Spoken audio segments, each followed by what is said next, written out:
Claim Truth, a show where we try to get into some of the mysteries, anomalies, and a bit of the dirty underbelly of the world around us. Joining us this week, we have Piero San Giorgio, someone from Switzerland who has written a book about survival, preparation, that kind of thing, and looking at some of the issues for economic problems or collapses, things like that in the future. Piero, are you there? Hello, yes. Very nice. Well, thanks. Well, thanks for coming. Thanks for joining. And along for the ride is my friend Jerry. Jerry, are you there? Bonjour, Piero. Bonjour. Well, being an American, that means I'm monolingual, right? So here I am, left out in left field. But anyway, Piero, thanks so much for coming. And could you tell us a little bit about yourself, how you got into this topic? I know you wrote a book called Survive the Economic Collapse. Yes. And basically, I was not meant to write any books or end up being what I guess in North America you call a survivalist or prepper, because all my life I was groomed and raised to be, a perfect corporate executive or corporate slave, whichever you want to see it. And I've done my studies. I've studied engineering and marketing, and went to work for the software industry around the world, developing businesses across emerging markets. And obviously, when I was in charge of Africa for a large organization, I've seen the world in a much different way than in my very rich and luxurious Switzerland, where I live. And clearly seeing the world in a more harsh and brutal way started to make me think about how the economy works, how psychology of people works, how, of course, the supply of energy and raw natural resources helps the globalization happen. And so I started to research. And one an important element was between September 11 and the invasion of Iraq, I started to really doubt the way the way governments were telling us what was true or not. And this whole thing about Iraq started to make me think about history. And I have a passion for history and study of history. And suddenly I started to say, well, hold on a second. If people are lying to us about something so obvious, to start a war, maybe they've done it in the past, and they've done it about other topics. So I started to research and take out all my history books and cross-check almost everything, and I started to basically see the world in a different light, and basically understanding that the richness and the opulence of the Western world where I was living actually is an anomaly. And unfortunately, we live in a world that has always been very harsh and very brutal. And what made civilization the way we know it today is really low-cost energy. And this low-cost energy that enabled industrialization and now globalization was first coal and then petrol, oil. And I started to discover that actually we are basically running out of the stuff. And in the next 10, 15, 20 years, the world will change dramatically because of the running out of that. And that led me to think about how society is built, how our infrastructure works, how our cities are supplied. And I started to realize that there is a convergence of major trends that are potentially each of them catastrophic, and that all these trends are converging in the next decade. Lack of natural resources, the ecological collapse of the environments across the world, the mass increase of population in poor countries, mass migrations across the world, governments who don't care about their people, who start to exploit and basically work for large companies and very, very wealthy people and powerful people. And all that is leading us, and let's not even talk about the financial structure of the world, where every government, every country, every individual is buried under debt.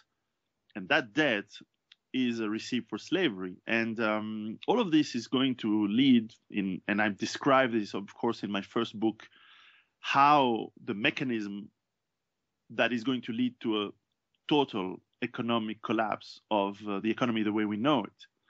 And of course, since I'm a father of four kids, I cannot just say, well, the hell with it, our world the way we know it is going to collapse, and let's have a glass of wine and enjoy it. I cannot think this way. I have to think of solutions. And I started to prepare, and I thought, well, I have to live in the countryside and not in the city. I have to set up some ways to be autonomous, which means I have to have my own water, grow my own food, get my own energy, know how to defend myself, etc., etc. So I've synthesized what I was doing, and a few friends of mine were telling me, well, look, I know this rich guy who is also thinking like you. Would you help him? So I started to do some consulting, and that led me to the idea of writing a book. So I went to the United States, where I've been traveling almost all my life, and met with a few people who were already doing that in the prepper and survivalist movements, and I got a lot of ideas from them. But I thought that in Europe, and certainly in Switzerland, we have our own way of doing things, perhaps. And I started to put a European twist and a Swiss twist to those preparations. And as you may know, Switzerland has a great culture of preparation and defense. And we may talk about that because it's quite interesting, I think. And so I contacted the French editor because I started to write in French, and they thought the idea was interesting, and we printed the book. And we were surprised that it became a bestseller. It was a big sales hit in France, in Switzerland, in Belgium. And then I wrote a second book and a third book, which is just out. The second book was on how you survive in the city. And the third book is how women should prepare. And of course, the first book, Survive the Economic Collapse, is now out in the United States and in English, and both in Kindle and, of course, on paper. And and I'm excited that to compare what I'm doing to other people in the US and Canada and other places, because I think that there's a much more people, and I'm sure a lot of your listeners are people who are understanding that the world is much more complicated than what we are led to believe and that we are lied on. And therefore, it's very interesting to see that if things are not so great, well, maybe we have a risk if we don't change our lives, if we don't prepare. And preparation requires organization, requires a method. And I'm trying to bring a method. It may be one of many, but certainly it's one that works for me and works for many people here in Europe. And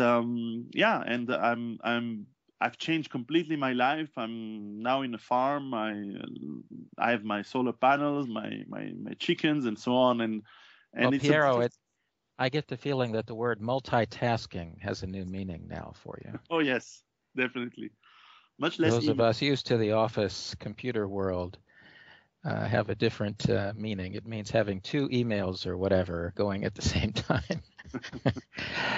Well, Piero, thanks for the intro there. I think it might be worth starting with just some of how things might be different from a European perspective or a Swiss perspective, because I suspect a lot of our listeners are familiar with Jim Rawls and Joel Skousen, right? Those are probably the two best known in North America. And they both tend to recommend a rural place and as much independence as you can from that. And then there's one other guy who's somewhat known, Furfall, from Argentina? Yes. Who blogged a lot about the experience of the various economic collapses they've had.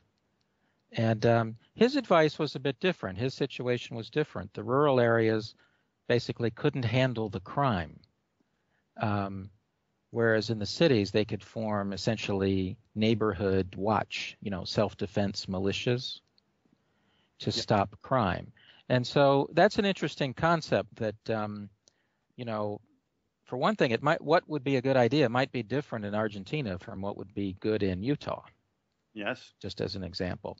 Can you speak about kind of that Swiss perspective? How might things be different in Europe from, say, North America or South America?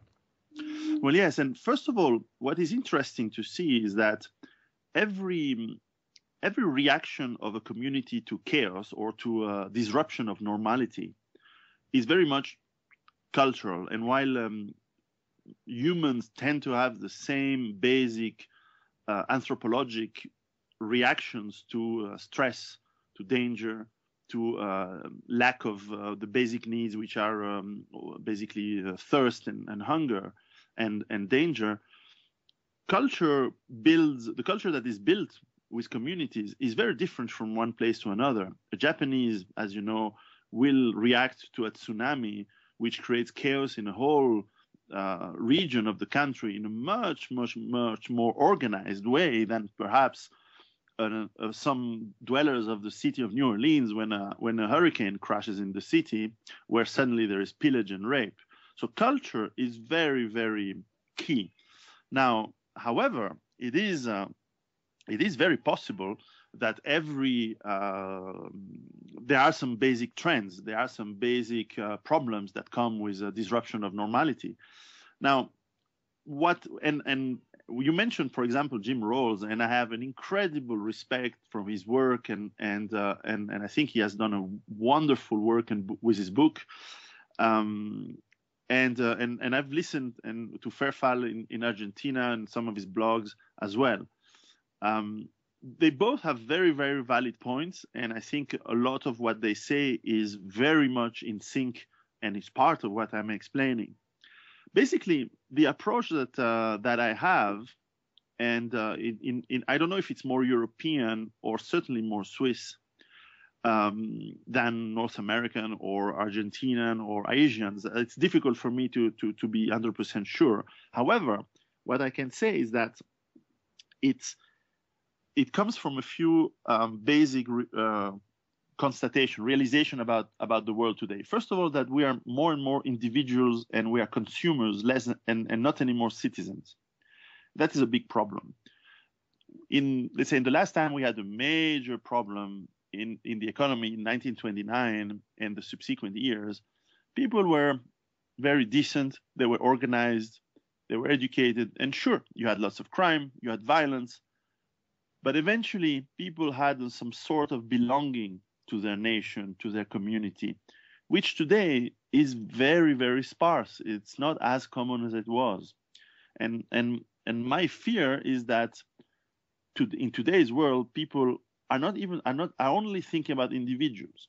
So if I start to tell people, look, you have to, as many people since the 70s, when they started to have reports on the lack of natural resources by the year 2020. Well, if I start to say people, if everybody changes, if everybody takes each other's hand and we start to hug and kiss each other, we can change the world and we can make it all together. That's not going to happen. That's not going to work, because you have to go to your next holiday, you have to pamper yourself because you're a metrosexual city dweller, and you have your next pair of shoes to buy, etc., etc. We think about ourselves first. So yes, you have to start as an individual in your mind to start to realize what kind of problems we're going to face. And until you don't have the realization of that, there's no such thing as preparation. There's no such thing as ability to do anything. So first of all, you have to realize what's going on. Once you realize that, the kind of solution I give is one of which I call the sustainable autonomous base, in the sense that you have to create a place that is fixed. You cannot run away. You have at some point to choose a place where you put down, and in that way,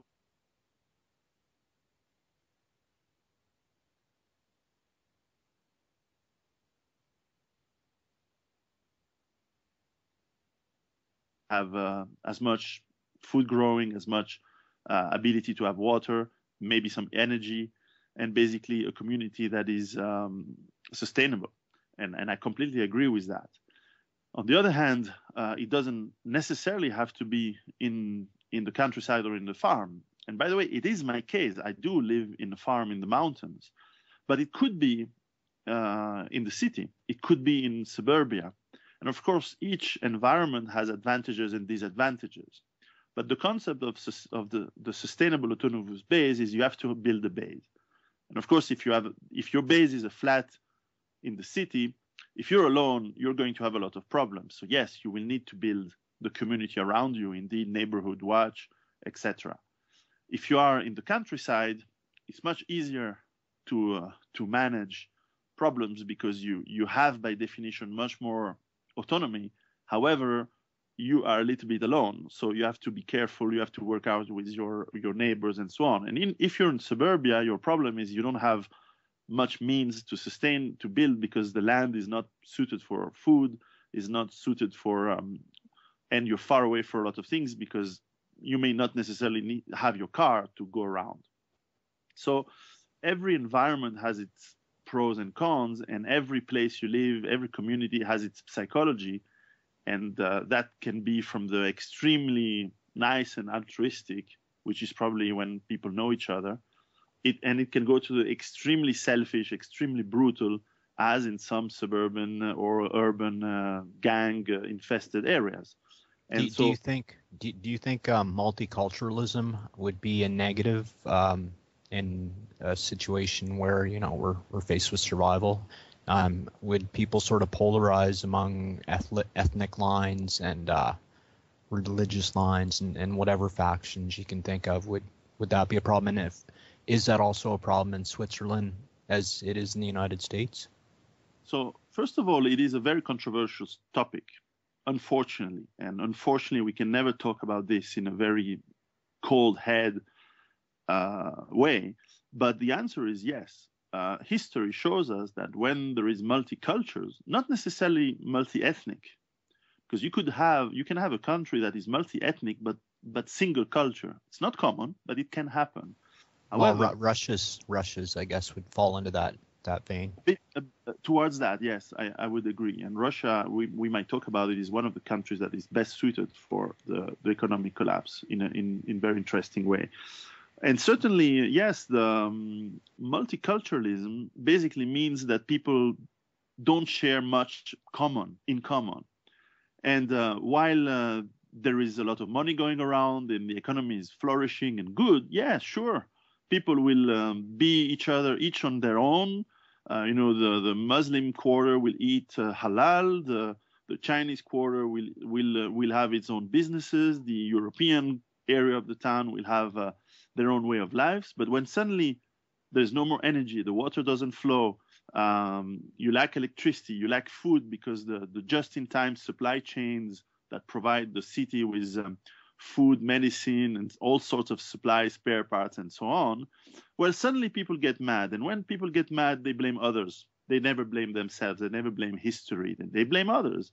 And by definition, when you blame others, you are going to team up with the people closest to you, which usually are the people of your culture, against the people of other cultures.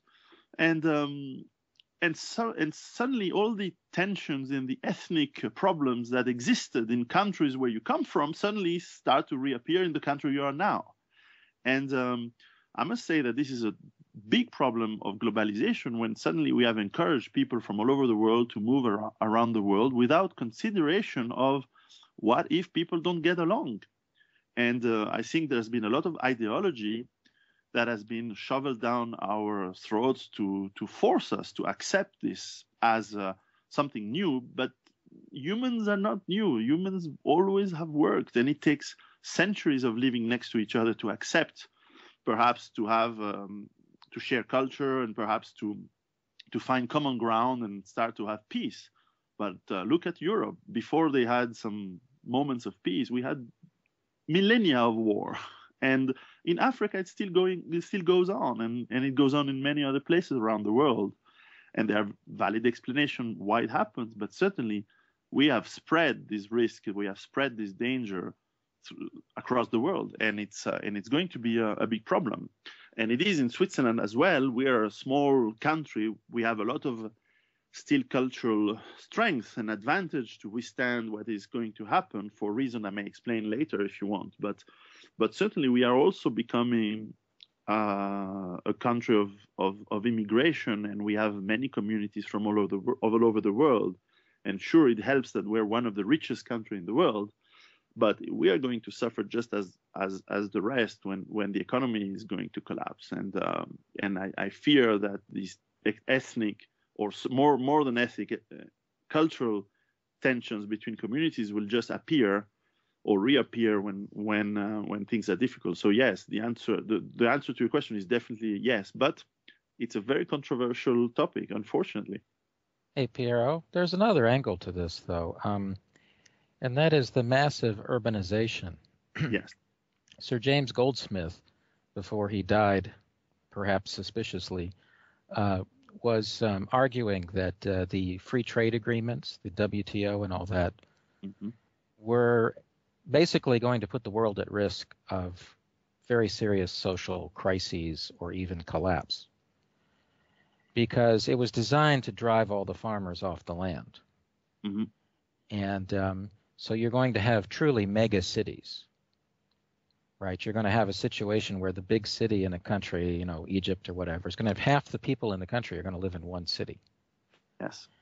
And if anything goes wrong with the just-in-time system for any reason, right, whether war or perhaps, petroleum costs, whatever the reason, you're looking at a situation where 2 generations of people are only used to city life.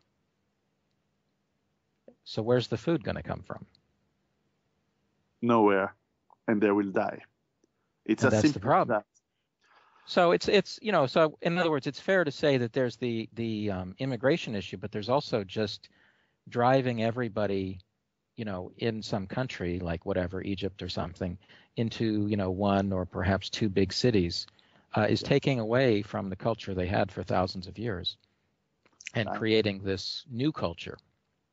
I completely agree, and actually, this is the biggest problem. It's much more acute than multiculturalism, absolutely. And as you described correctly, this is a new phenomenon, because never in the history of mankind has so many people, and in terms of proportion, not only in numbers, in absolute numbers, but in proportion of percentage of the people, the part living in cities, and even in third world or poor countries, that part is simply huge. And most people in the world today, I think it was Jim Davis who wrote, an urbanist, who wrote about today in the world, 50% of the world population lives in a slum, or a shantytown or a favela. And so while these people are probably quite street smart, they still depend of food that is transported to shops and groceries and small markets in a fairly just, and the more you go to a rich country, the more it is just totally just in time. And it's food, it's medication, spare parts, supplies, and all of us, we notice this. We go to a pharmacy, we ask for some behind the counter medication or drugs, and they say, well, you have to wait for this afternoon, or we'll order it for tomorrow morning. And it's the same for food. There's probably a stock, an inventory of perhaps half a day in most supermarkets. And when any disruption happens for whatever reason, and believe me, the reasons are piling up. Well, yes, the people in the city are suddenly in trouble, because first of all, they will lack what they need, but then they have no other means, and they have no storage, and they have no. I think in America, you like this expression of larder, the place you store some food in your house, and a little bit of water, a little bit of food, and suddenly they have just one option, is to panic. And panic is a bad advice. It's not a wise approach to how you deal with problems. And probably panic will lead to mass violence. And to tell you about Switzerland, what's interesting is Switzerland is a rich country for basically many reasons, but the biggest reason is that it did not participate in World War I and World War II. And certainly since those experiences, while Switzerland was a bit, of course, was surrounded by people at war, they had to develop autonomy.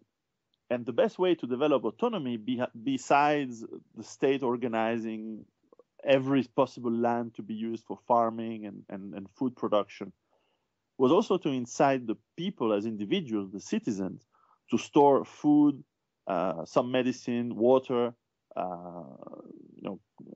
heating material for the winter, batteries, lamps, and so on, so that in the case of war, you would have some storage. And this was even more increased during the Cold War, when there was the risk of nuclear war. Well, the risk is still here, by the way, but certainly the citizens of Switzerland had nuclear shelters in every house, every building, and had storage for up to 3 months worth of food in every citizen's house, or at least that was the plan. And most people followed that plan. So we have a culture of this storage, because then if something bad happens, you don't panic as much as others. You know that you have some food and water to rely on, and you know that you can think with your head straight. But still, a lot of us, just like everywhere else, we have lost the skills to farm. We have lost the skill. And by the way, I'm trying to learn these, and it's hard. It's very difficult. And reading books is just one thing. But then doing it in your garden on your own and growing enough food to feed your family for the whole year, it's tough. It's very tough, and we have to relearn all these skills that have been accumulated over millennia of experience and transmission from father to son and mother to daughter. Now we have to reinvent all that. And cities like you've described, like Cairo, a city I know well, and other places, but hey, New York, Los Angeles, there's no food, there's no water in many of those cities. Well, Los Angeles, there's no water. New York, where does the food come from? Central Park? No way. It comes from Minnesota. It comes from Kansas. It comes from the Midwest, by train, by truck, by plane. And we are so used to have strawberries in the winter and have mangoes flown in from India and all that. We have no idea where food comes from. And if things go bad and they stay bad for longer than a few days, and Hurricane Sandy in New York 2 years ago was bad enough, well, then people will panic, and they will probably end up starving if the crisis lasts long, because they have no way to reconvert themselves into farmers. There's no land. They don't know how to do it. And you cannot improvise this in a matter of days or weeks. It takes a generation to learn. So we are probably in more trouble than humanity has ever been in its history. It's going to be a mess, unfortunately. I'm not happy to write what I'm writing and say what I'm saying. Believe me. Okay, out of curiosity, I think a lot of people are going to want to know, looking at Europe, where in Europe do you think would do relatively well, and where would do relatively poorly? I mean, based on what you're saying, I would think London, Paris, whatever, yeah, Rome, are not going to do too well, just because you've got so many people who don't know how to do things on their own. But more broadly speaking, I mean, how's France? How, Poland? The different regions. What do you see?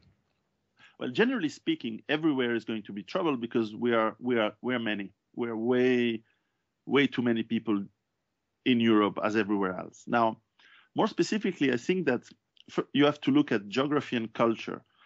Now, on the culture side, and on the same time the geography, you have places that are not going to be as hit as hard as others. And ironically, these are the places which are a bit poorer, such as Greece, for example, where people still have strong links to the countryside and to the family who is still living in a traditional way and with local small-scale farming.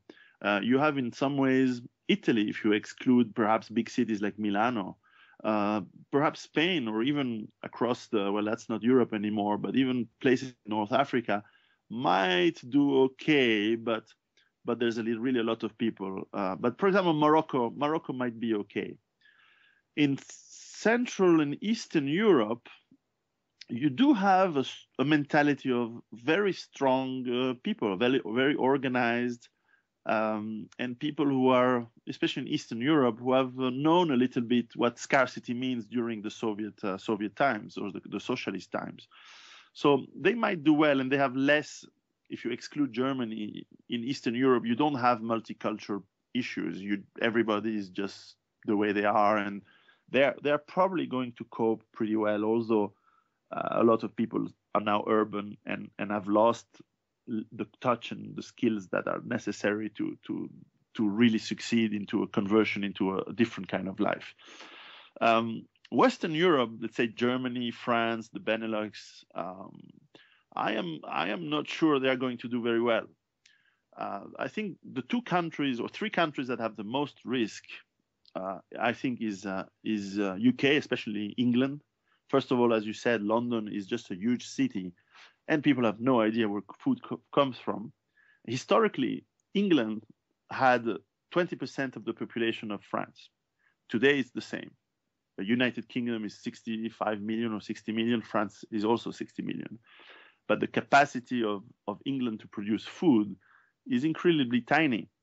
And it is multicultural. And while the way that probably UK has managed multiculturalism has been to put everyone in its own area, but there's going to be jihad. There's going to be a religious war, and the Pakistani and the Indians and the Jewish and the Muslim living all together is a recipe for explosion when things will become tough. And the proverbial, the English have this incredible character of being strong in difficult times. Well, they're not all English anymore. So it's going to be very, very difficult. I fear England, and I mention England to exclude Wales or perhaps Scotland, which are probably more resilient. But England is going to be one of the worst hit places in the world. And then France as well is going to be hit hard, because France has, unfortunately, a policy of the last 40 years of complete denial of reality, where the economy is like the Soviet Union, the ethnic setup of the country has completely changed to have incorporated people from Africa, Middle East, and which are not integrated to be French for the majority, and are left unemployed and in very bad places where they live. And the tensions are just huge, and it will explode also one day. And France has another disadvantage, that is, like in the United States, it has a very large scale agriculture with very low number of farmers. So you have very few farmers with huge farmlands.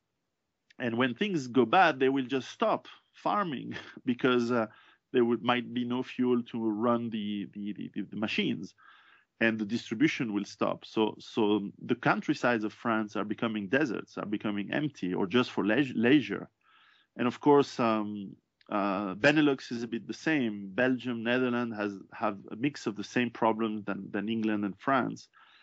And of course, the Nordics, the Nordics are a mix. They have the physical potential to do well because they are large countries with lots of resources. But I think they have a mentality of weakness, and this is a problem. The country that will do the best in Europe is Russia, for obvious reasons. They have all the natural resources needed. They are large. They have a strong sense of patriotism, of community. Then they also have lived through so much difficult times in the past that I think they can go through anything and still get out pretty well.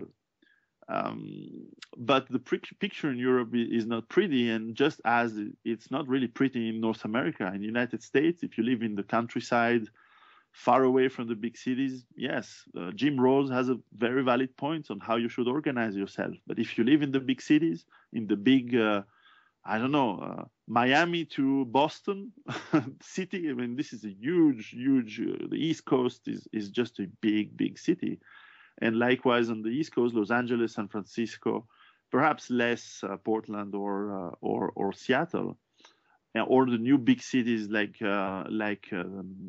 Phoenix, like the Texas city, the Dallas and Fort Worth, and of course the Midwest large cities, you're in trouble.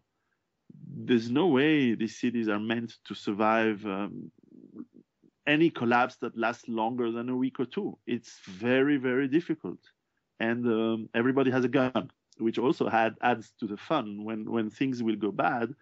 The means of carrying violence onto others is incredibly higher in North America than it is perhaps like in Argentina or in Zimbabwe, where I lived. I lived through the economic collapse of Zimbabwe in the 90s, and I was living there for my work. And well, people become violent, but they have sticks and knives. They don't have shotguns and automatic rifles. I'm not saying is good or bad, because I think a society should have weapons to defend itself. But certainly it's potentially making the violence faster and more efficient. So interesting. Well, it's a tough question. I mean, here in Japan, I mean, you mentioned, I mean, like when the big earthquake hit for Fukushima, I could see from a skyscraper miles and miles in all directions, just people and everything moving in straight lines. It was incredibly organized. Everything went very, very smoothly, except Tokyo Electric and the government was nothing to write home about. But I mean, all the train companies, all the corporations, all the homes, I mean, their buildings, the plans, everything went very, very well. Again, except for Tokyo Electric. But it was an amazing thing. And so the point is, I don't think they would have a problem until truly you had like no food for months kind of situation. And so the thing is, whether they had weapons or not, I don't think it would matter because they're socially cohesive. Yes. And in some countries, like you mentioned, New Orleans, I mean, after a few days, everything probably started to get out of hand. And, we can discuss how that happened. The government response was particularly terrible. Yes. It wasn't simply the locals, but nonetheless, though, I think you do have to put culture in the factor there. And getting back to Europe, I'm kind of curious. Let's say somebody is thinking of retiring and wanted a place that would seem safe in case the economy really goes down. Would you think a rural area in Eastern Europe might be good? Bulgaria or something like that? Yes. Romania? Yes, absolutely. These places are great, but there is an important element, and perhaps I should explain a little bit what is the method that I'm telling my readers and my clients to set up. Basically, to set up this concept of sustainable autonomous base, which means a place where you can live safely and with resilience and sustainability. You need to cover 7 basic elements that will enable this to work. First of all is water, obviously. How you get it, how you make it, how you filter it, how you make sure that it's clean for your consumption. Then comes food, how you store and grow your food and so on. How you and then number 3 is hygiene. How you prevent, how you get the best health, how you prevent illnesses and how you cure illnesses or accidents if and when they happen. And then comes energy, the 4th point. How will you, first of all, reduce your consumption to need less of this very complicated element that energy is. Energy is very complicated, and it's a big luxury. But wow, do we need our hot shower in the winter? Yes, we do, because we're used to that, and it's important. And we need to, get the books, the texts, maybe even sometimes movies, and certainly know the know-how and the skills, the trades. Because I'm from the city, and they think I'm very rich because I come from the city. They think and I bought the farm, so I must be very, very rich in their eyes. So fortunately, we're all Swiss, and we share a lot of things in common, and we go and shoot every 2 weekends with our rifles to the range, and basically our culture is not so dissimilar, and we speak basically almost the same language, because we have many languages in Switzerland. But anyway, and it's okay, and they have accepted me as part of their own, even if I was not born in that valley, even if I'm still some sort of foreigner there. But that is an important element, because since the dawn of humanity, humans have always lived with their own tribe, with their own small community of maybe 100, maybe 150, 200 people maximum, and they would know these people, and they would be willing to die for them, and the sacrifice you're willing to do for that community is because you know it for all your life, and your life is only defined because you're part of that community. And in fact, criminals were outcast of that community, that was considered worse than death penalty for many cultures. And we have to remember that we come from that, and we have to rebuild that, by the way. So sure, if you retire, if you have some money and you want to plan your own sustainable autonomous base in any place, sure, you have to think of the physical elements. Is there water? Is there food? Is it a place that is safe, etc.? But the social link, the integration that you will able to have with the locals, I think is very, very important. And if you don't look into that extremely in depth, you might have some bad surprises. I think we can even see examples of that type of mentality in Zimbabwe and in South Africa, right? Mm-hmm. You know, the white colonialists sort of have had their land taken away, and there's been racial attacks, and all these things that are kind of bubbling beneath the surface are starting to rise up once the protections fall down. Yes, well, you know, human relations are usually how do you say rapport de force? It's basically strength. Violence is a strong element of human relations, whether it's between individuals or between nations. And we should remember that your own interest is always very strong in your motivation, and as it is for countries, as we are seeing across the world right now again. So we don't have to be naive. We should not be naive. We should not be. We have to remember that if you're weak, people will take advantage of you. If you're strong, they will respect you and they will collaborate with you. And you are strong if you are many, and you are many if you have close bonds with these others that create this group. Look at organized crime is powerful because there are many. Otherwise, you would call it a serial killer, right? Organized crime is about an organization. It's not about the crime. It's about really the organization of people who know, and often they know each other since they're kids. They're grown up together in the same family, in the same neighborhood. And so they can operate together with trust, and they could operate together with the sense of the sacrifice. You would go to jail and you will do a longer sentence because you will not talk, etc., etc.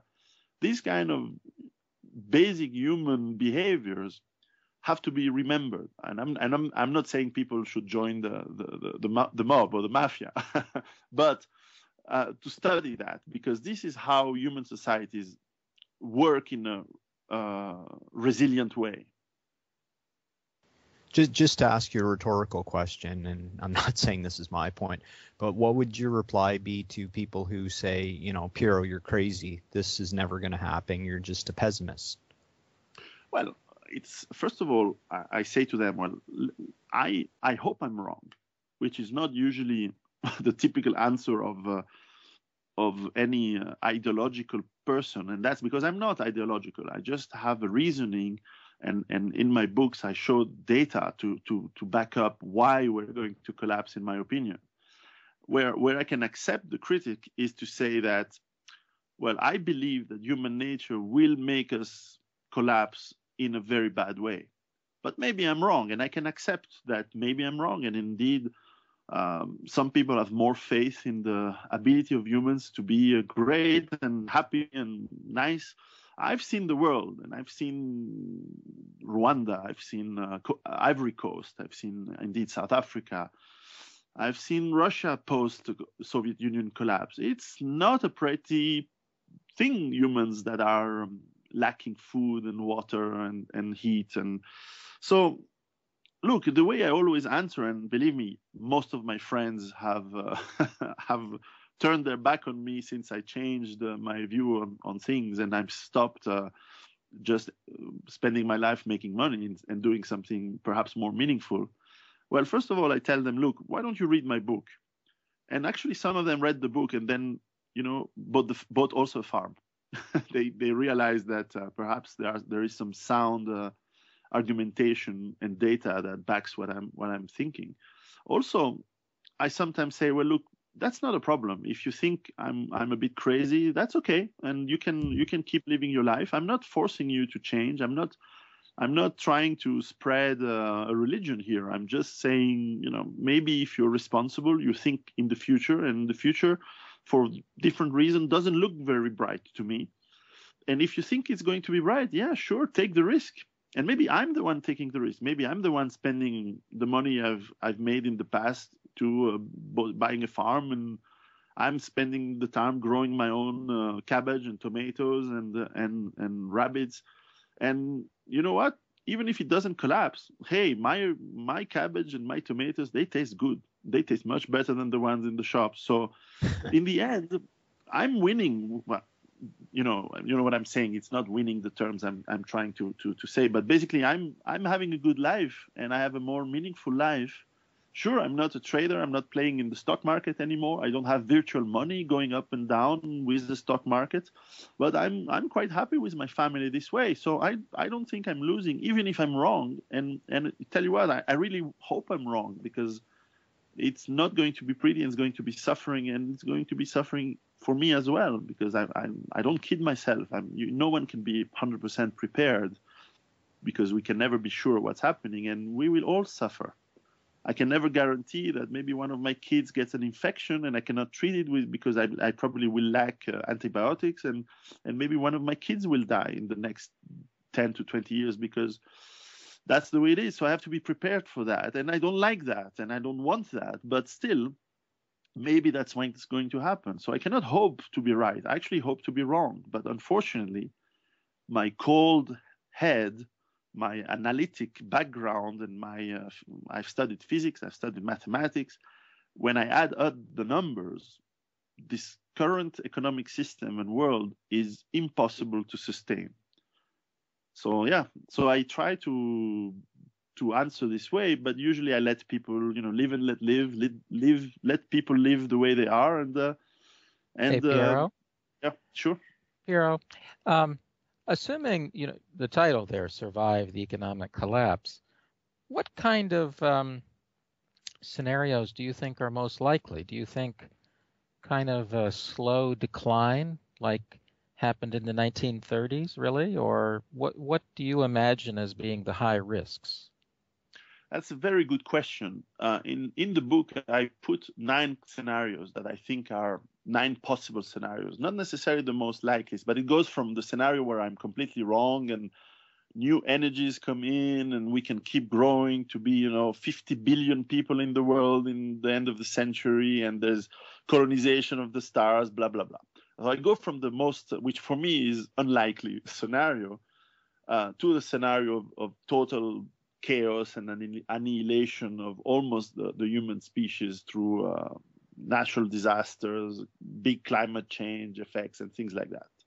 In the middle, what I see as the most likely scenarios, there are basically 2. One is where we have a fairly steady and slow decline, and decline may seem as not very dramatic.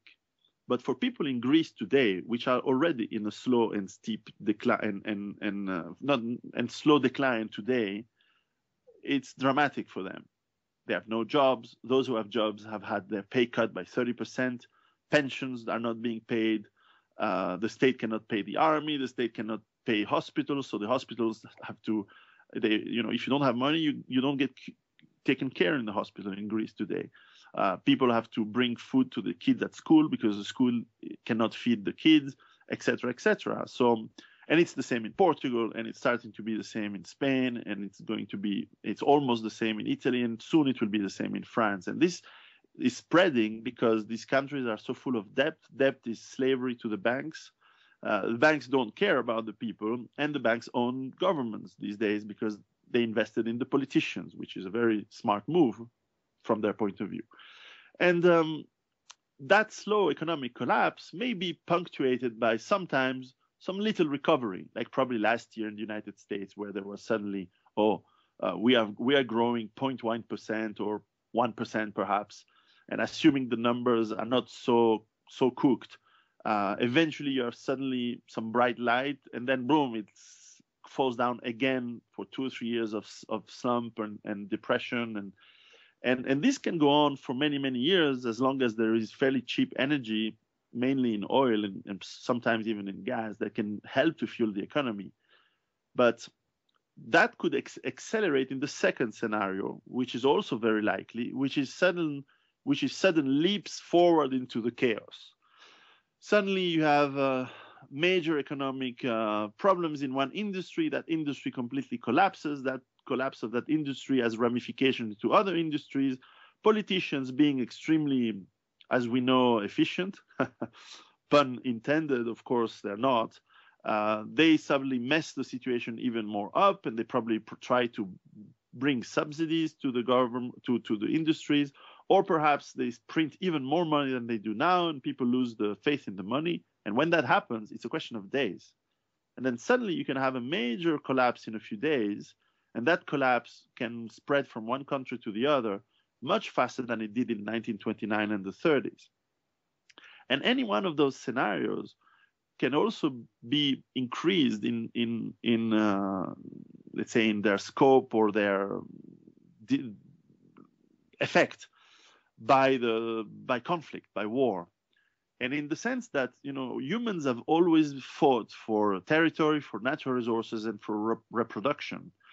So let's put aside reproduction in today's world, but certainly resources and territory still matter. And when you look at, for example, the foreign policy of the United States since the 1970s, it is directly linked to securing natural resources. Because since 1964, there's been decline in the oil production. The oil production of the United States in the continental United States has declined steadily.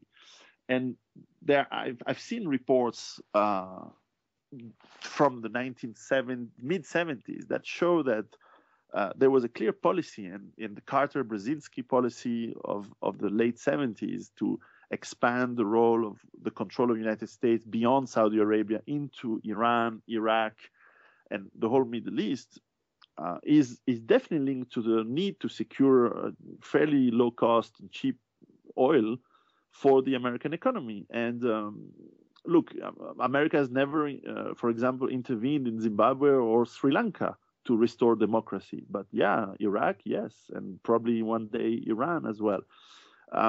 There's a link of that, and I'm not saying I'm not a guy who is going to judge. I have my thoughts on that. But look, if they think that's what they want to do, they do it. But certainly, let's not be naive, and let's not think it's because it's good for the American people or because it's good for the people they are liberating on the B-52s. It certainly shows a trend of securing a sort of domination over natural resources, and this could always spark wars. World War I was a war that was clearly pushed by England to make sure that it would still be the biggest power around. Of course, they failed. But for that, they absolutely wanted to dismantle the Ottoman Empire and prevent Germany to build the Baghdad to Berlin railway. And that's what empires do. They want to secure natural resources. They want to avoid others. But doing Piero, that, sometimes war happens. If I may interrupt on this, Sure. I mean, a number of people think that you really can't have a true economic collapse that doesn't involve war. I mean, actually, some people argue that the war would start, the day before the collapse, kind of thing. Could be. And so, when you're talking about preparedness or survival preparations, I mean, I think we do. It's really an unpleasant thought, but I mean, I think we do have to keep in mind that the logistics of how a war might play out, right? I mean, if there are a lot of scenarios, but how might that affect Europe or North America, for example? Well, certainly, one thing I should add is often wars are also engineered to try, and often it succeeds, to grow out of an economic collapse or a coming economic collapse. After all, World War II started after a big economic collapse in the 20s and 30s, late 20s and early 30s. One could argue that war is probably the only way in the economic system that has been devised in the mid-19th century, and many philosophers or economists actually think that the reason there are wars since 1850 or 1860 is because the industrial economic system requires destruction to be able to rebuild on it, so that there are constant cycles of destruction and reconstruction. Now, if of course wars can happen, and usually they happen in very unforeseen ways. I mean, who could have thought that the guy shooting an archduke in 1914 in Sarajevo would have sparked a major European civil war? That's how I like to call World War I, and that would have sparked the starting of the end of the empires of Europe and the power of the European people and civilization. I mean, European civilization has disappeared since the 1914-18 war. World War II is just the second round of that in a way. But war can have a major, first of all, wars today could have major disruption because the state is, while state has become in a way bigger, it's even less efficient than it was half a century ago. And I'm doing a lot of consulting with the Swiss army, with the French army here in Europe. And all of these organizations are terrified of having to supply the cities and supply the people. First of all, there's much more people than before. And also, these armies are much smaller than they used to be. I mean, today we're talking France with an army of 150,000 men, all included. I don't know how many trucks they have, but they probably have less trucks than the biggest trucking company of France. So what they do? Nationalize the trucking company and force people to supply the cities and take the risk to go into areas where they will be shot at. And I don't think it's going to happen. I think today's world is much more messy than it was before. And even if there are wars, the wars of the last decade have been fairly small in history terms. I mean, sure, the United States still have a big standing army, so does China and Russia, but the rest of the world has very tiny elite professional forces with a logistic to the size of those forces. And we're not talking a 10 million strong German army in 1944 or a 20 million strong Red Army in 1945. These are not the numbers anymore. So wars are very different today, and I don't think if they maybe we're in them now.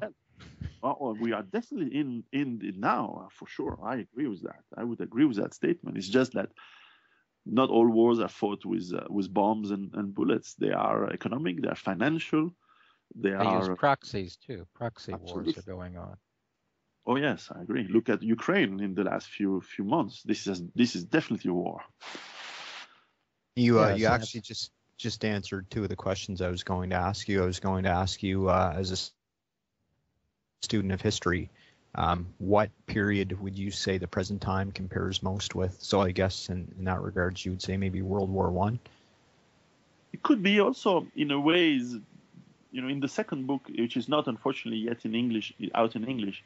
I start the book with a story of there's someone telling the story about how government is corrupt, how we are relying on foreigners to do the work, where the youth is not unwilling to work and taking sacrifices, and the morals are corrupt, and no one believes in the gods, and so on and so on. And as the story goes, you discover that the guy is actually living in Rome in 410 AD, just before the Goths are going to sack and invade the city. And we might be also in a similar period. It's just that now it's global. That is very similar to just before the fall of the Roman Empire.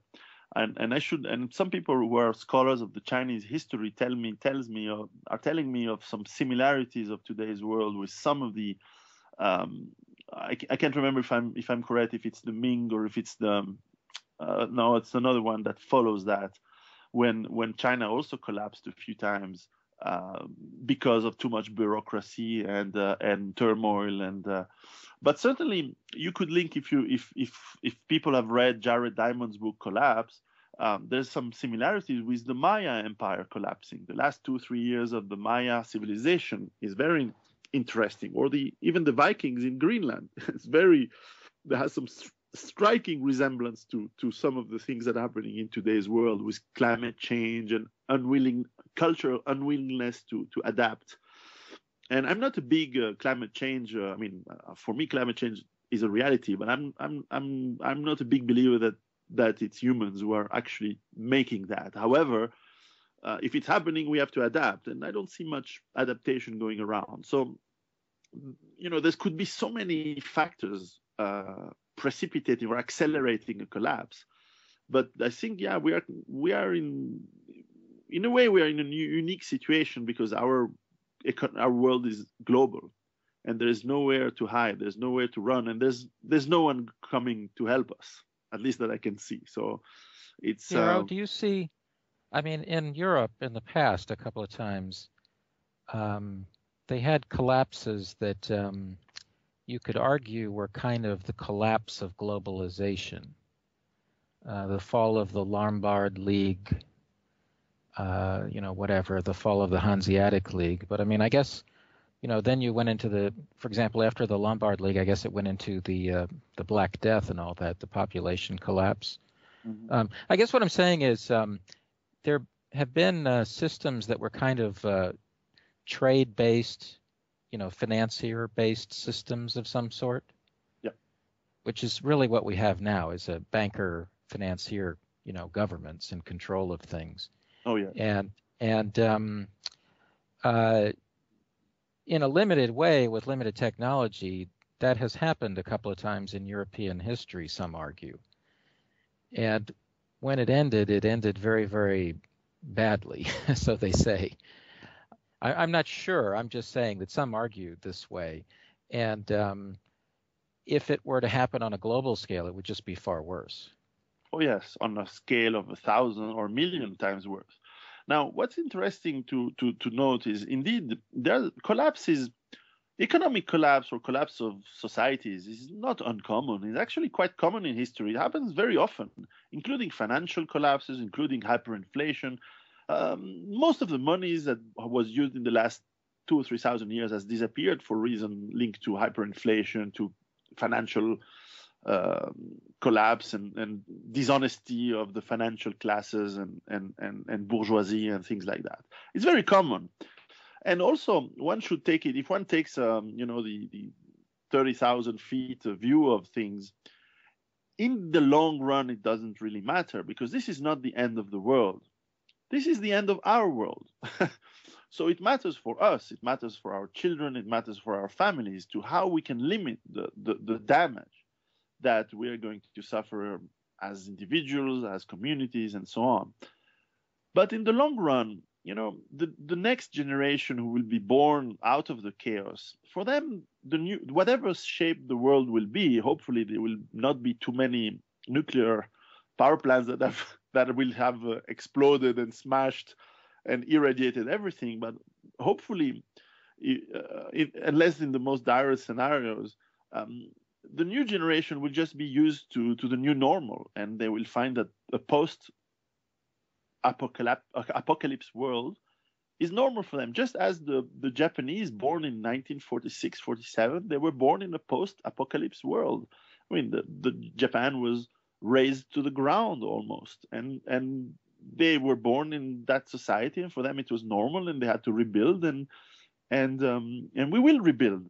My only concern is that we rebuild in a less moronic way than some aspect of our current society, which is a disaster, especially culturally. We are not moving into a more interesting world. We're moving into a world of MTV and of shallowness and reality TV and Facebook replacing real relationships and so on. And while I try never to take a moral stance, because I'm not full of myself, I hope, so that I don't want to tell people what are my beliefs in terms of morals.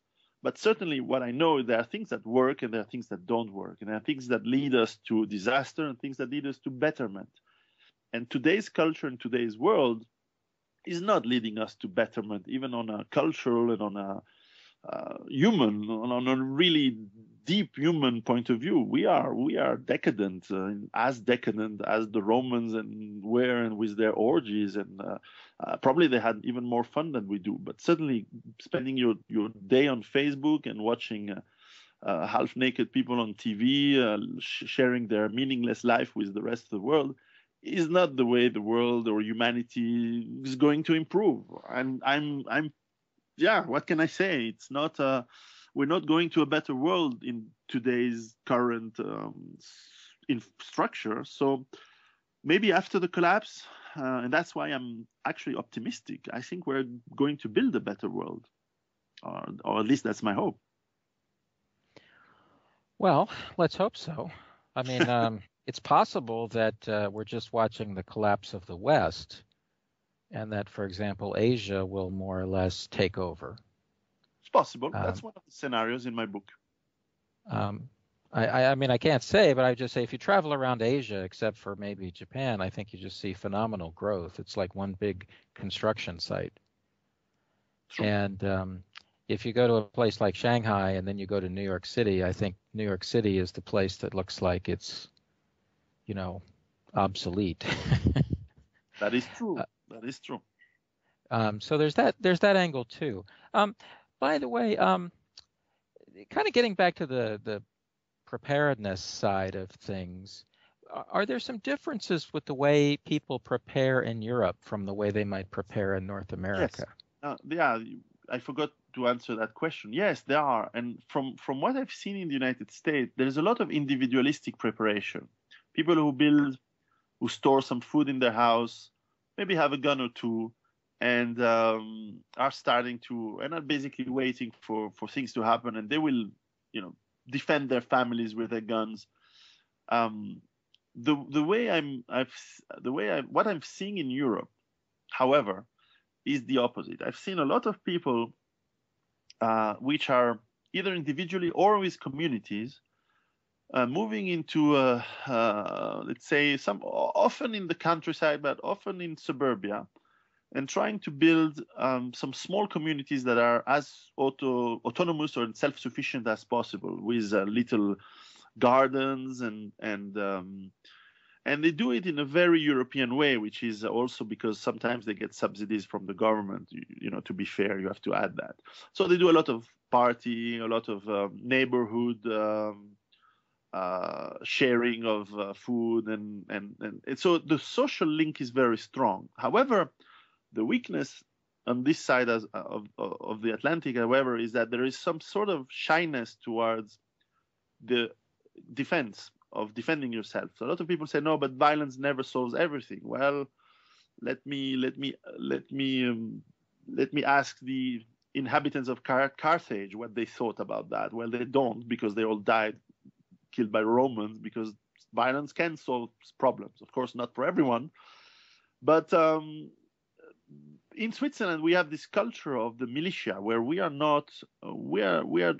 never had a professional army. We have every citizen being a militiaman, and every citizen has its assault rifle at home, and therefore for us it's very normal to have and to be living in the presence of war weapons, and it's not just a rifle to shoot rabbits. This is a full automatic assault rifle with lots of ammunition and the equipment that goes with it. We are used to that. And for us, the concept of defending with a gun your community is very normal. So Switzerland is a bit of an exception, where we are having the capacity of using guns as in the United States, and at the same time we also have the concept of community and building the bonds that make sure that the whole neighborhood or the whole valley on the mountain or even the whole city takes care of itself. And this is probably the root of what I write in my book, in the sense that I'm trying to explain to people that you have to do both. You have to have the community, you have to build the self-sustainability, and at the same time, yes, you must have your storage of food, you must have your preparation, you must have also the ability and the willingness, because it's your right and because it's your duty, to defend yourself, your family, and your community. and hopefully this will help, and hopefully it will help reduce the impact of a collapse, whether it's a small collapse, regional or local, or even individual collapse, or if it's a major or even global collapse. So I'm trying to be flexible, because there's certainly one rule that there's a saying in the communities of survivalists and preppers that if you want to prepare to everything, you are probably going to fail. And it's fairly true that you can never be prepared to everything. And if you prepare for only one scenario also, you might be disappointed that that scenario doesn't happen. So you have to be flexible. You have to be resilient enough to cope with many sorts of scenarios. But hey Piero? Yeah. In terms of like once a collapse happens, what do you think people would use for means of exchange? Do you think that they would use mostly some type of barter system? And that having been said, what do you think of people who are into precious metals, say silver, and then on the other side of the coin, you have people that are into Bitcoin? Yeah. Just wondering if you could share your thoughts on that. Now on Bitcoin, I'm really always skeptical of money that is not based on real tangible assets. And also electronic makes me think, well, what if there's no electricity? But the jury's out on what Bitcoin can be. Maybe it could be more meaningful than I think. Now, however, when society collapses, history shows us that people revert to, first of all, they revert to barter. And clearly what is important in barter is items that are needed and items that are in small and lightweight enough to be carried around and be used for barter. And in prisons, often it's cigarettes and so on. So it could be that we're going to barter lighters, ammunition, spare parts, a lot of things that are useful. But it's very hard to say, because every situation will be a bit different. In terms of gold and silver, my answer is overwhelmingly yes. The sense that since the dawn of time, silver and gold have been used as the real currency, and money is gold and silver. And only when it was backed on gold and silver would people accept paper. It's only now that in the last 70 years we have decoupled more and more money from anything tangible, and therefore it allowed basically false money. It's that goes around. I mean, the US dollar, and even to some extent the euro and the Swiss franc and the yen, even recently, they're not backed by anything. This is just because people are gullible enough to accept it. But they're worth nothing. And one day people will realize that, and that could actually spark a collapse, by the way. But certainly gold and silver is a very important element to save in, and to convert part of this fiat money into this, whatever the price. I don't look at the fluctuation, whether gold is worth $300 an ounce or $1,900 an ounce. It doesn't matter. As soon as I have a little bit on the side, I will buy one coin, 1 ounce here, 1 ounce there. I would buy a little bit of silver and store it and keep it just in case. However, it's not my full investments, because my full investment has been my farm and has been my skills, and has been to retrain myself from a marketeer to I'm a gun instructor, I'm a small scale farmer, and I'm learning a lot of other skills. So more important than gold and silver is your skills to have a job and to have the ability to sustain yourself and your family in terms of difficult times. Because even barter, your skills are valuable, and therefore you can exchange 1 day's worth of work against food for you and your family, and that's noble, that's good. And I assume a computer programmer's skills in a collapse situation probably aren't going to be as valuable as a carpenter or what have you, right?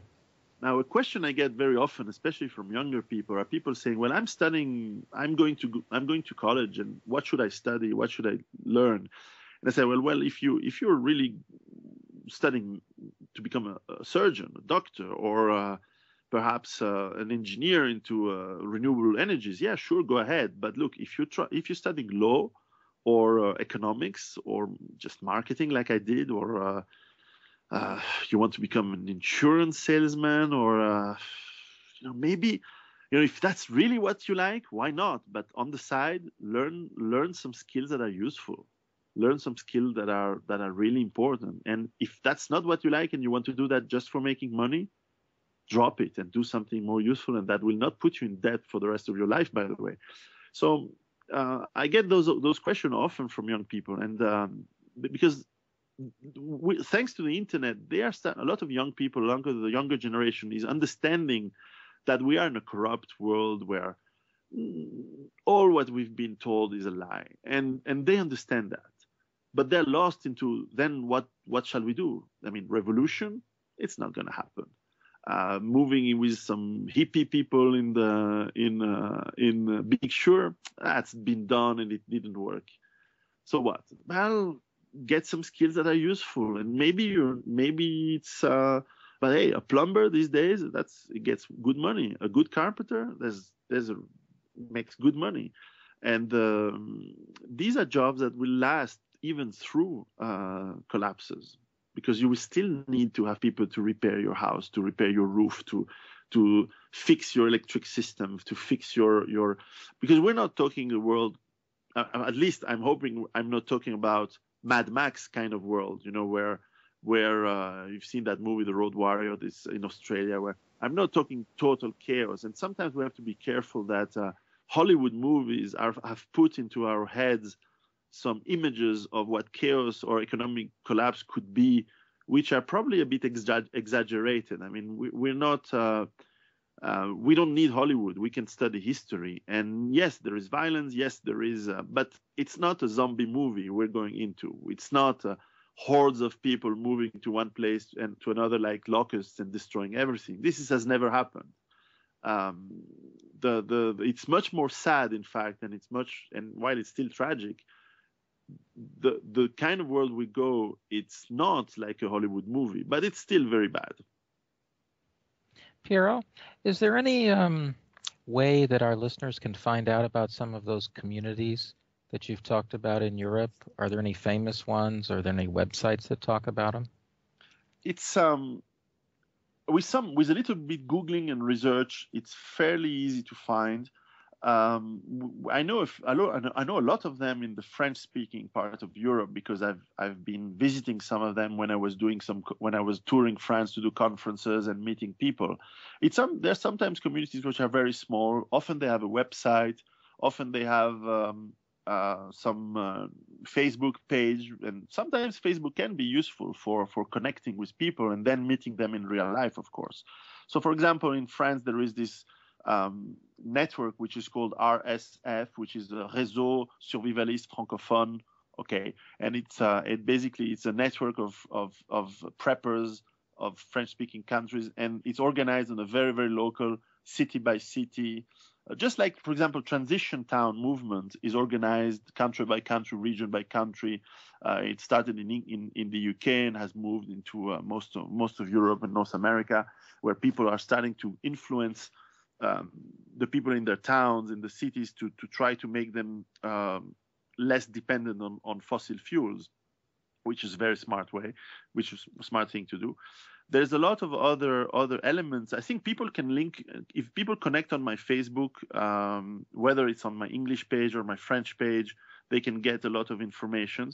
And of course, in my books, I do put a lot of references of either interesting books or websites or pointers that people can go to. And it's something, however, that most of us must do on their own, because it's it takes work to get to the right people and the right information, and you have to go to the people who are close to where you live. There's no point. Yes, you can learn about people who are halfway across the globe, but really the people you will be able to connect and help each other with in case of difficult times, there are people who live in the, let's say, 10 miles around you, not further. So you have to work across that. I do that in my valley. I have a lot of readers of my books and which I've befriended, and where they are living not too far from where my farm is, and therefore there's this 10 or 20 people, families. We are exchanging seeds, advice, training. I train them to use guns, and they help me with my garden, and so everybody is getting to know each other, because 2 years ago these were strangers for me, and I was a stranger to them. So you have to work locally. So it's a lot of sweat, sometimes even blood if you cut yourself with your carpentry and cutting your wood, but certainly a lot of sweat. And there's no way around that. And a lot of people in today's world, they're not used to hard work anymore. Things are easy, and we have to learn that that's not how it's supposed to be for us humans. We need to work hard to go on in life. That's how it is. Otherwise, on my website, Piero.com, you find some. Well, okay. Well, listeners can check that out. By the way, are there any things that you like to tell people? So far, it's mostly just us asking you questions. Are there things that you kind of recommend people look into, or what can I say? Not exactly an elevator pitch, but you know what I mean. No, but certainly what I do when what I tell people is first of all don't believe what I write. So it's odd for authors to tell that. I'll tell them, look, take what I write as an hypothesis. Check the data that I have in my books. With you Google around, you check the data. I'm telling you that all this gas and oil thing in the United States in the last 2 years is a scam. Check it for yourself. I'm telling you that we are running of cheap oil in the next decade. Check it for yourself. Don't believe me. Go and do the research. Check out geologist website. Try to debunk me. I challenge you to challenge me. Because what's important is that people start to think with their own head and don't believe others. That's something I really strongly believe, because we have been lied so much that we need independent media that we can trust, and the only way to trust is to try to challenge them constantly. And if you challenge the big media, it's so easy. In about 5 minutes, you debunk them so thoroughly that you will never trust them anymore. And again, so get information sources that you can trust. Start to think by yourself. Cross-check the sources. It's hard work, but that's where your intellectual freedom will come from. So I really tell people, think by with yourself, with your own brain. Try to find your community next to you. Don't look at me or others, whether it's Rose or others, as gurus. We're not gurus. We're just simple people. We try to advance, and I have a lot of things to learn from my readers, and I exchange a lot with people across the world that have advice for me and that I can help, and this is extremely enriching for everybody, I think. And we need to use the technology that still exists today as an advantage while we can, to first of all not allow us to be enslaved by the system that actually really wants to enslave us. That's my belief. But certainly that wants us to all think the same and all be manipulated like sheep going to the slaughterhouse. And we are living and thinking humans that should have independent thought, and that independent thought should be our own, not something that has been planted in our brain. So I always say to people, think to yourselves, get the preparation that you think is required for you. You don't need to be hardcore like I am. You don't need to live in a farm, but at least you need to be aware and to think about the kind of world you live in and what are the risks. And if based on that you take the risk that you'd want to do nothing, fine, that's okay. It's your decision, and it's you and your life and your family's lives, and it's your responsibility as an adult. But don't come crying like a baby later. But that's okay. I respect the decision of the people, because I believe in the individual freedom. But that's my belief. I don't believe in the state being our nanny. But yeah, I guess I'm a libertarian for sure. But I try to tell people that they have to act and to move and How not do you just what do you suggest for people? And I'm sure this is a very common question. Somebody says, I'm in the corporate office world, and I'm more or less in a big city or the suburbs around it, and I don't know how to get from A to B. How do I get from this world I'm in to the kind of world that might be a different one and a more secure one if the economy goes down? Yes. What do you tend to recommend for those folks? Besides what I just said, is to think on their own. I would recommend to go baby step, in the sense that you can't move from A to B in that situation, because probably you can't quit your job and move away. You have to do it smart and slow if you can't do otherwise. And the way is, every journey starts with a small step, and likewise every preparation starts with the first can and bottled water that you buy to store, and you put on the side, and you keep in case of bad times. And it's a psychological first step that will then enable you to build little by little, even if you don't have a lot of money, even if you cannot spare a lot of money, little by little, buy some, I don't know, a little bit of food that you put on the side, a little bit of water, maybe a filter. And then little by little, you will find out that you will have developed many of the 7 skills that I've described in the book, the 7 elements: water, food, energy. And energy can start with some spare batteries that you put on the side. And social link can start with saying hi to your cousin and to your neighbor. It's very, very small steps that one after another change your mindset, enable you to be self-sufficient and as I always say, even if you're 1% prepared, it's better than 0. So every little step matters, and a little step is really what it is. It's a little step. Well, that makes sense. I know that Jim Rawls and Joel Skousen talk about essentially trying to get a job that allows you to get closer to the edges of cities, like 50 miles away or something like that. And so you commute, but you can still more or less have a rural environment until you have the skills. It's a smart. No, saying it's a bigger step than what I was just saying, but it's a very smart step, and definitely this is a very sound advice. Yeah, it seems like it. I mean, then you can build up your skill set, and then if you can ever find a way of, really trying to not be dependent.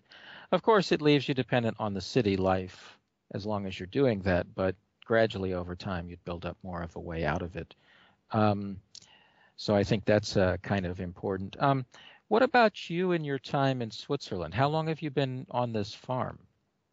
Now I've been starting my preparation since 2005, and I've been on my farm since 2009.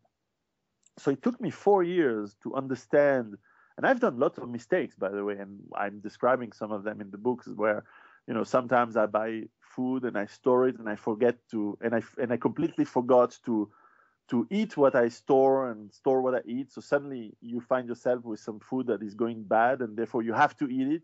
And so for basically 2 months, you basically have to eat the same food. That's a typical mistake of how you prepare.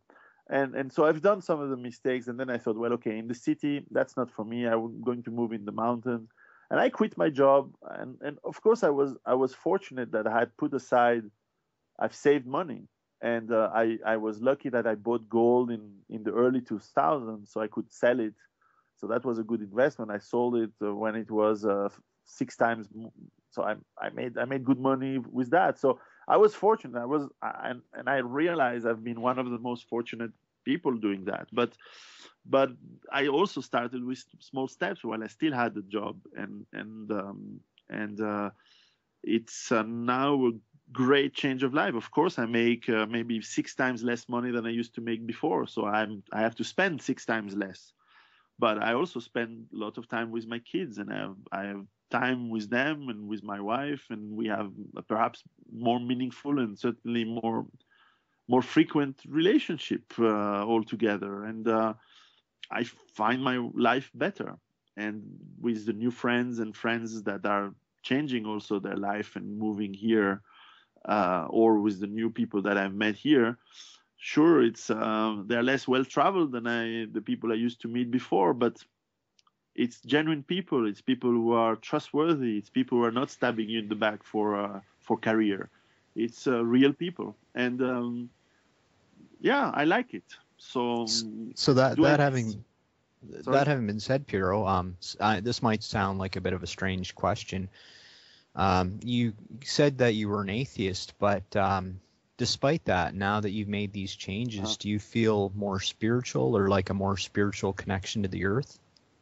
To be accurate, I'm agnostic in the sense Okay. that as a good science background, I have an hypothesis, and one hypothesis is that there are deities, and one hypothesis that there are not, and I cannot prove either. So I don't feel faith myself, and this is not neither good nor bad. It's something, and I know people who have faith, and I respect them just as I would. Well, I don't. As long as people don't come and bang my head with a hammer, forcing me to believe into something, I'm very happy with any kind of faith. However, spirituality is important because spirituality is an important part of men and humans. We need this non-rational thought, if you want. And when you live next to the land, close to the land or the sea, or you are depending of natural cycles, you don't do stuff in the winter that you would do in the summer, and likewise. So you start to respect the cycles of nature, and therefore respecting the cycle of nature, you start to put rituals, you start to put celebrations of the passing of time and things like that, which are, since the dawn of humanity, extremely spiritual. And I have a lot of fondness, by the way, with the kind of spirituality that, for example, in Japan is practiced, where you believe or you pretend to believe. It's the same in Iceland or with the traditional Nordic religions, where you believe or pretend to believe that every stream of water, every tree, every forest, every hill has some sort of spirit or soul, and therefore you pay respect to that. And I myself am very fond of the ancient Greek philosophy or mythology, where the basic point of humans was to live in equilibrium with the cosmos, with the universe. And the Greeks were frowning upon people who had hubris, who were thinking of themselves bigger than life. And our society celebrates people who are bigger than life. And I understand why, and because it's fascinating. But is it something that brings equilibrium in society? And what we know is in the world, when things are out of balance, it brings a lot of destruction and sorrow to everybody. And a lot of ancient cultures and ancient philosophies have understood that. And in a way, it is a very spiritual approach. And this does not preclude yourself to be, we don't need to be Buddhist monks. We don't need to be peaceful hippies. We can find our own way and managing to be a warrior and a philosopher, to be a peaceful farmer and a very strong and part of a very strong army that will defend the country and the land. We can do many things as humans. We don't have to be a part of just one thing. So yeah, I guess I've discovered a lot more spirituality going into the land. That was a beautiful answer. Reminded me of some of my beliefs in Taoism and Shintoism. All right. Well, anyway, back to kind of more the question of how one can get from A to B, so to speak. I think another thought, of course, is that people can try to have a home-based business or home-based job. and then with the internet and all that, they can gradually try to get out to a more rural area or something. I think that's an important thing. I'm sure you talk about that in your book. Yes, actually, there's I will advertise for another book then. There's a book by Tim Ferriss called The 4-Hour Work Week. And actually, I was reading that book while I was preparing, and indeed, he's suggesting that anyone could be able to do his most of today's jobs could be done with a few hours a day, and because most of the stuff is just bureaucratic bullshit, and he's explaining how to cut on that bull. And Tim Ferriss, The 4-Hour Work Week, for me was an illuminating book, and certainly I used part of his ideas on how to, when I was still working, to probably work 2 hours a day from home, and no one would ever notice, and then spend the rest of my time doing sports and getting healthy and preparing my stuff and preparing my farm. So yeah, there's you're right. Home business can also be the way. Absolutely. Well, Piero, before we wrap it up, I want to ask if you have any thoughts kind of on things that people wouldn't have, how can I say this? People who are familiar with Jim Rawls or Joel Skousen, and something that you wouldn't hear from their books. Well, I would say that I didn't have the pleasure to meet these two gentlemen personally, but reading their books, I would say that perhaps my book can bring something to add on what they're already doing, which is a balanced approach on how you prepare, in the sense that you have to cover all these aspects, water, food, in a parallel way. You cannot just focus on defense and having food stored in your cellar. You need to be self-sustainable, and I try to explain that. Mind you, they also hint towards that. So I think these are books that are comparable, and certainly what I could say to American or North American preppers or survivalist people who are doing and already know a lot is that perhaps my book adds a different perspective on the same topic and brings perhaps, as far as I know, this is the only book written by an European on the topic. Have not seen British or other French or any other Europeans talking about how you should prepare. So perhaps it will bring them a perspective on Switzerland and in a way European approach, which can add on what they do. So I'm not trying to sell it. I'm just saying that there are some common grounds on the fundamentals, but there are also something that perhaps can help them bring more balance in how they approach things, and perhaps less. Sometimes in North American books, and I don't disagree with that, but there's a lot of emphasis on guns, and there's a lot of emphasis on which kind of calibers, and it goes in quite in a lot of depth, and that's fine, because I'm a big user as well, so that's okay.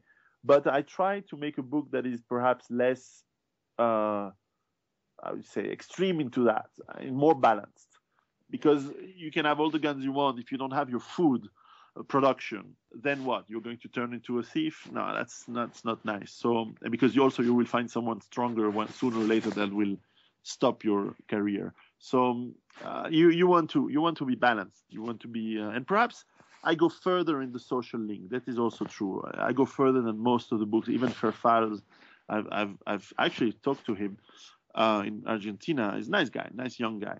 But certainly how you build social links with people, how you build social communities, how you influence your local government. I probably go much, much farther. Maybe that's the European approach, is that we don't have the log cabin to go into as a tradition. We have to be surrounded of people here. So we have to talk with them, and therefore we have to organize. And Piero, you also have the last 100 years of pretty nasty wars and That's true. collapses, right? Yes, my grandfather taught me a lot, I can tell you. And a lot of us in North America have kind of been spoiled, to be honest. I mean, yes, there was the Great Depression, but other than that, I mean, it hasn't been remotely as rough as it has been in Europe. And so I think we've kind of lost a lot of these skills, even more so than Western Europeans. Well, I think that will just about wrap it up. Jerry, have you got any last questions? No, I think he did a great job on covering a lot of topics. So I really appreciate the information, Piero. Thank you. Well, thank you very much. And there's if I have to give people, if only one reason to read my book is the foreword is written by a fantastic author, which is James Howard Kunstler, a guy who has wrote books like The Long Emergency, who was one of the first to explain to people why we're going to collapse. And I was so honored and so happy that he would accept to write a very smart, I think, foreword on the book. And if only for that, this is a must read, in my opinion. And by the way, Piero, there are a number of interviews on YouTube of you in different languages discussing interesting topics. You know, you go to different places in Eastern Europe or whatever. And I recommend people listen to those. That will give them a kind of a more of a local feel than we possibly can in this interview. If people go to my YouTube page, every video I had recorded in English, it is written in English. It's Piero San Giorgio, then I say in English, because of course I've recorded a few in Italian and a few and many more in French. But I will do more in English soon. So now I'll remember. Oh, we're looking forward to that. Can you tell folks the name of your book again in English? The name of my book is Survive the Economic Collapse. And my name is Piero San Giorgio. And your website? Website is piero.com, and you spell Piero like you would in Italian, is Piero.com. Okay, well, I think we'll wrap it up there, Piero. We do appreciate your coming, and we hope that people get a chance to look into your work because, geez, we may be needing it, right? I'm sure you do. Everybody does. The way things are looking, we may be needing it. But anyway, okay, that's it, folks. Thanks for coming, and take care. Till next time. Bye-bye.